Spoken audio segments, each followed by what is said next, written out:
là, l'idée, c'est juste de reprendre un peu de la terre au centre.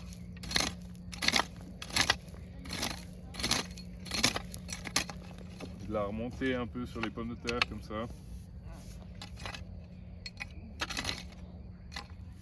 L'idée, c'est d'avoir la terre qui va aller recouvrir les tiges ici.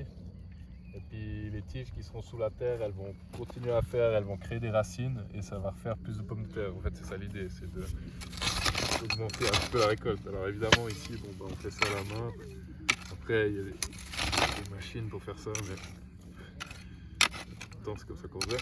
Donc là, je prends la terre du milieu. Donc le chemin, c'est pour ça que c'est important qu'il y ait bien en tout cas soixantaine de centimètres entre les lignes. Comme ça, je peux récupérer la terre sans taper dans les pommes de terre. Pas planter trop serré à cause de ça. Là, je vais faire pareil de l'autre côté. Ça, buter, c'est pas mal aussi parce que ça permet aussi de désherber. Et c'est pour ça que c'est bien de le faire avec une houe. Parce qu'on peut faire les deux en même temps. Donc là, je désherbe. Puis, je ramène la terre.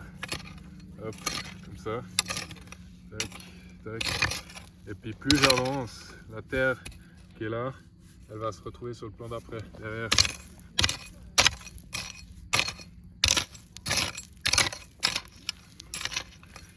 Et le fait de faire ça, ça permet d'augmenter la production en gros. Voilà.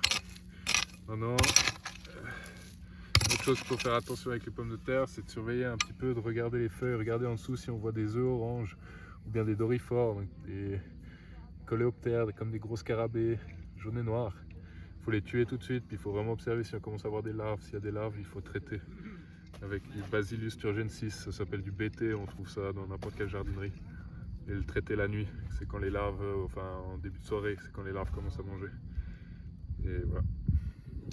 Et donc, on doit mettre du fumier aussi? Oui, oui. Bon, en règle générale, on le met avant de planter les pommes de terre. Mais si on ne l'a pas fait, ce qu'on peut faire, c'est cette fameuse tranchée que je suis en train de faire là. Et une fois après avoir buté, on creuse encore un petit peu plus profond, on remplit de fumier et puis on remet de la terre par-dessus. Ça, on peut faire. Mais normalement, on met le fumier avant de planter les pommes de terre. Ça s'appelle une fumure de fond. Le plus simple, c'est de mettre du motin. C'est en granulé, c'est plus simple que du fumier et c'est plus facile à ensevelir. Voilà, entre les rangs.